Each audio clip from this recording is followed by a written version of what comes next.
আজকে আপনাদেরকে আমি দেখাবো মুরগির মশলা ছাড়া কিভাবে পারফেক্ট ফার্মের মুরগি রান্না করা যায়। প্রথমে একটা কড়াইতে আপনি তেল নিয়ে নেবেন, তেলের পরিমাণটা বেশি করে দিবেন। কড়াইটা ভালো করে গরম হলে তেলটাকে ভালো করে নেড়ে চেড়ে কড়াই চারপাশে লাগিয়ে নেবেন। তারপরে কেটে রাখা আলুগুলো কড়াইতে দিয়ে দিবেন।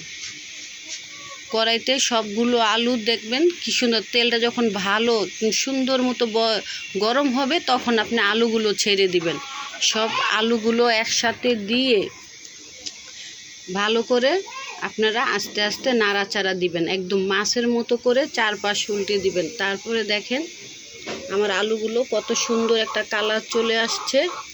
এরকম লাল লাল ভাজা হলে আলুগুলো নামায় নেবেন। আলুগুলো উঠানো হলে ওই তেলেই আলুগুলো উঠানো শেষ। এখন এই তেলেই আমি মুরগির মাংসগুলো ভেজে নিব। এটা হচ্ছে ফার্মের মুরগি। একদম সব মাংসগুলো আমি একসাথে দিয়ে ভেজে নিব। একদম মাছের মতো করে বিছিয়ে দিবেন, আস্তে আস্তে করে ভালো করে বিছিয়ে দিয়ে রেখে দিবেন 5 মিনিট। আর ধরবেন না। 5 মিনিট পর এসে মাংসগুলোকে আস্তে আস্তে করে আলতো হাতে উল্টে দিবেন। দেখবেন আপনার একটা মাংস ভাঙবে না, আর একটা মাংস খুলে যাবে না। ফার্মের মুরগি রান্না করলে ওর দেখা যায় কি অনেকের ফার্মের মুরগি খুলে পড়ে যায়। একটা মাংস আমার খুলেও যাবে না, আর আমি যে ভাজবো ভেঙেও যাবে না। কারণ ওই যে আমি এই কড়াইতে আগে প্রথমে ভালো করে কড়াইটাকে গরম করে নিয়েছি, ওই গরম কড়াইতে আমি আলুগুলো ভেজে নিয়েছি।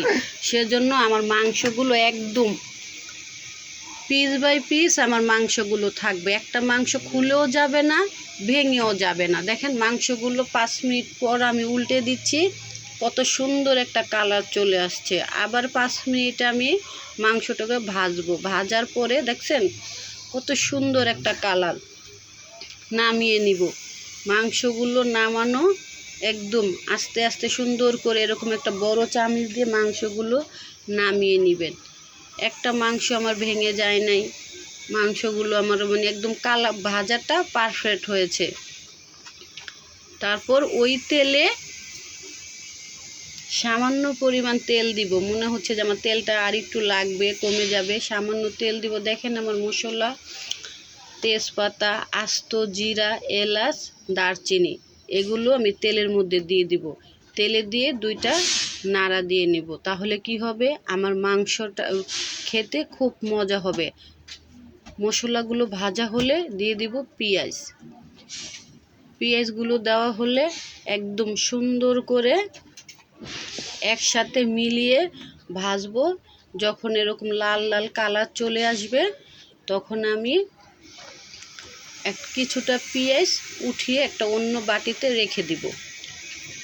তারপরে এখানে আমি দিয়ে দিব অল্প পরিমাণ পানি, সামান্য পানি দিব, যাতে আমার পেঁয়াজটা পুড়ে কালো না হয়ে যায়। সামান্য পানি দিয়ে একটা নাড়াচাড়া দিয়ে এখানে আমি দিয়ে দিব পরিমাণ মতো মশলা, আদা, রসুন, হলুদ, মরিচ, লবণ। সবগুলো মশলা একসাথে দিয়ে নাড়াচাড়া করব। দেখেন আমার মশলাটা কত সুন্দর ঘন হয়ে আসছে, আর কালারটাও কত সুন্দর, একদম তেল উঠা উঠা ভাব। অনেক সুন্দর একটা কালার চলে আসছে, আর কি যে সুন্দর একটা গ্রান।